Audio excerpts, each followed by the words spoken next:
Welcome to my channel math in one shot. आज हम discuss करेंगे क्लास 10th का फिजिक्स का चैप्टर नंबर 3 जो कि आपका इलेक्ट्रिसिटी।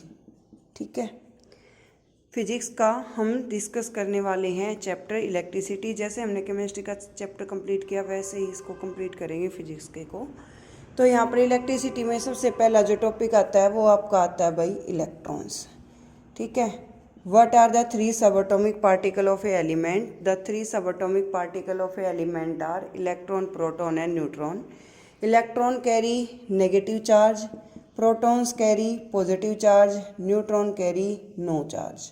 जिसके ऊपर नेगेटिव चार्ज है वो आपके इलेक्ट्रॉन्स हैं, पॉजिटिव चार्ज है वो आपके प्रोटॉन्स हैं, जिसके ऊपर कोई चार्ज नहीं है वो आपके न्यूट्रॉन्स हैं। कितना चार्ज होता है? 1.6 इंटू 10⁻⁻19 कूलम। इतना चार्ज होता है एक इलेक्ट्रॉन के ऊपर। इसके आगे लगा दो माइनस, क्योंकि इलेक्ट्रॉन का चार्ज होता है नेगेटिव। अगर मैं प्रोटॉन के चार्ज की बात करूँ तो प्रोटॉन का चार्ज होता है 1.6 इंटू 10⁻⁻19 कूलम। वैल्यू सेम रहेगी, साइन का चेंज आ जाएगा, उसमें होता है नेगेटिव, इसमें होता है पॉजिटिव। अब इलेक्ट्रॉन्स के बाद हमारी जो नेक्स्ट टर्म आती है वो आती है वही चार्ज। और चार्ज यहाँ पर सिंपल चार्ज नहीं, इसको हम कहेंगे इलेक्ट्रिक चार्ज। क्या कहेंगे हम? Electric charge. ठीक है, flow of electrons through the electric circuit. Flow of electrons through the electric circuit is called electric charge. SI unit of electric charge is coulomb. ठीक है, SI unit of electric charge is coulomb. How many number of electrons present in 1 coulomb of charge? 6 into 10⁻18 electrons. 6 into 10⁻18 electrons. इतने electrons present होते हैं एक coulomb में charge के अंदर। Charge के बाद नेक्स्ट टर्म आती है हमारी switch. Switch is a device which is use to on and off the electrical appliances. Switch is a device which is use to on and off any electrical appliance. किसी भी electric appliance को switch को मतलब on और of करने के लिए हम जिस डिवाइस का यूज़ करते हैं उसको हम कहेंगे स्विच। उसके बाद नेक्स्ट आता है what do you mean by cell? A combination of positive and negative terminal that having energy in the mechanical form और electrical form that is considered to be a cell. Next term आती है आपकी battery. Battery is a combination of many cells, positive negative positive negative positive negative. तो यहाँ पर मैंने 3 sales को combine कर दिया तो ये क्या बन जाएगी? बैटरी बन जाएगी। अब आते हैं हम नेक्स्ट टॉपिक पर। नेक्स्ट टॉपिक जो इस चैप्टर का रहने वाला हमारा वो हमारा रहने वाला है इलेक्ट्रिक करंट। क्या हमारा next topic? Electric current. Electric current क्या होता है? Flow of electric charge through the electric circuit is called electric current. Flow of electric charge through the electric circuit is called electric current. SI unit of electric current is ampere. SI unit of electric current is ampere. And 1 milli ampere is equal to 10⁻³ ampere. यानी कि 1 milli ampere अगर कोई दे रखा है उसको simple ampere में बदलना है तो 10⁻³ से मल्टीप्लाई कर दो। 1 माइक्रो एम्पियर है तो 10⁻6 एम्पियर आ जाएगा। ठीक है, उसके बाद नेक्स्ट आता है what do you mean by electric circuit? Electric circuit. इससे रिलेटेड एक चीज़ और डिस्कस करते हैं। इलेक्ट्रिक करंट जो है भाई वो रेशियो होता है चार्ज डिवाइडेड बाय टाइम का। यानी कि it is the ratio of electric charge per unit time, कि भाई कितना चार्ज फ्लो कर रहा है एक पर्टिकुलर मिनट में, एक सेकंड में। उन दोनों के रेशियो को भी हम इलेक्ट्रिक करंट कहते हैं। ठीक है, चार्ज को हम क्यू से डिनोट करते हैं, टाइम को टी से डिनोट करते हैं। टाइम की ऐसा यूनिट सेकेंड है, चार्ज की ऐसा यूनिट कूलम होती है और करंट की एम्पियर होती है। इलेक्ट्रिक सर्किट क्या होता है? Continuous and close path of electric current. A continuous and close path of electric current is called electric circuit. ठीक है, तो यहाँ से क्रॉस मल्टीप्लाई करोगे तो क्यू इज इक्वल टू क्या आ जाएगा? IT। Q is equal to क्या आ जाएगा? IT। ठीक है, नेक्स्ट जो हमारा इसमें आता है एक टर्म आती है meter. Ammeter is a device which is use to measure the amount of electric current. फिर आता है odometer. Odometer is a device which is use to measure the distance covered by the vehicle. एक होता है speedometer. It is a device which is use to measure the speed of the vehicle is called speedometer. एक होता है galvanometer. Galvanometer is a device which is use to check the presence of electric current. Electric current present है भी या नहीं है इस चीज़ को चेक करने के लिए जिस डिवाइस का हम यूज़ करेंगे उसको हम कहेंगे गैल्वेनोमीटर।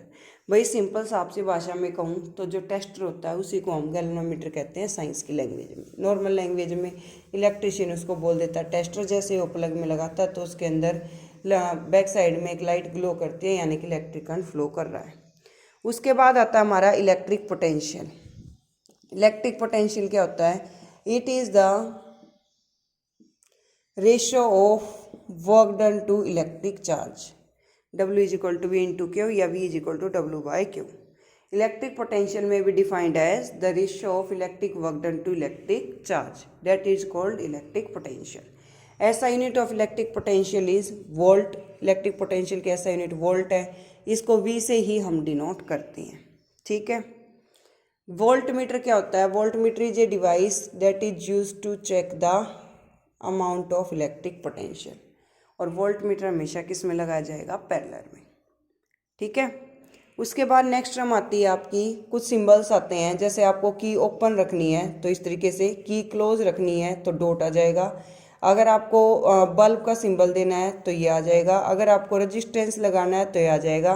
अगर आपको रियोस्टेट लगानी है तो इस तरीके से आ जाएगा। अगर आपको बैटरी लगानी है तो आपका ये सिंबल आ जाएगा। अगर आपको सेल अटैच करनी है तो ये आ जाएगा। अगर वायर में आपका जॉइंट है, ठीक है, तो ये एक जॉइंट इस तरीके से होता है, फिर दूसरा जॉइंट इस तरीके से होता है। ये तो जॉइनिंग हो गई आपकी कि आप PVC कोटिंग हटा के जोड़ रहे हो और वो दो वायर को वैसे कनेक्ट कर रहे हो। अगर आप एमीटर के लिए लेके चलोगे तो आपकी नोटेशन आती है A। वोल्ट मीटर के लिए लेके चलोगे तो आती है V। गैल्वेनोमीटर के लिए लेके चलोगे तो आपके पास आती है G। ठीक है। ये कुछ सिंबल्स हैं जो आपको पता होने चाहिए।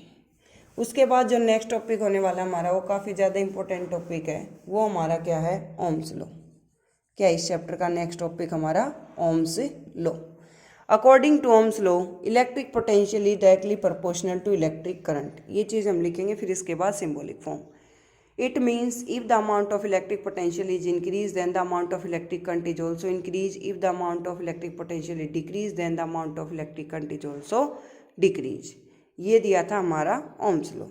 Now V is equal to IR, where R is proportionality constant and R is known as resistance.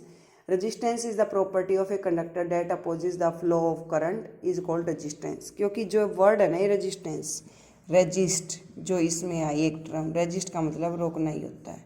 ठीक है। It is the property of a conductor that opposes the flow of current through the circuit is called resistance. ठीक है। Resistance की ऐसा unit होती है भाई ओम। ओम को HM भी लिख सकते हो या फिर ऐसे लिख सकते हो, ऐसे मत लिख देना। ठीक है। ये ओम नहीं, चाहे तो HM लिखो चाहे ये सिंबल बनाओ, choice is yours. Ohm's law के बाद नेक्स्ट जो टॉपिक आता है हमारा, वो आता है factors on which resistance of a conductor is depend. Factors on which resistance of a conductor is depend. सबसे पहला फैक्टर आएगा depend on length of wire. Depend on length of wire. ठीक है। तो हम यहाँ पर क्या कहेंगे? The following factors on which resistance of a conductor is depend. First आ गया depend on length of wire. If resistance of a conductor is directly proportional to length of wire. Resistance of a conductor is directly proportional to length of wire.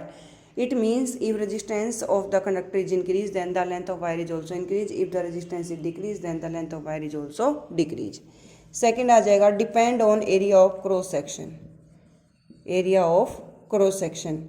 Resistance is inversely proportional to area of cross section. Resistance is increased, then area of cross section is decreased. If resistance is decreased, then area of cross section is increased. Opposite रहेंगे एक दूसरे के। Combining equation 1 and 2 जो मैंने बोला वो सारी चीज़ें आपको लिखनी है। R directly proportional to N, inversely proportional to A। Proportionality symbol हटाएंगे तो यहाँ कॉन्स्टेंट आ जाएगा रो। रो को हम कहते हैं रजिस्टिविटी और उसके साथ ही रो होगा हमारा प्रोपोर्शनलिटी कॉन्स्टेंट। रो की ऐसा यूनिट कैसे निकालोगे? रेजिस्टेंस की होती है ओम, लेंथ की होती है मीटर, एरिया मीटर स्क्वायर में आता है तो मीटर आ जाएगा 2 बार, मीटर से मीटर कट, ये यहाँ पर डिवाइड है, सेकंड साइड मल्टीप्लाई, तो रो की ऐसा यूनिट आ गई ओम मीटर। थर्ड आता है depend on the nature of material. क्या आएगा? Depend on nature of material. Conductors have low resistance, insulator have high resistance और semiconductor have moderate resistance. Thank you so much for watching. For more videos like share and subscribe.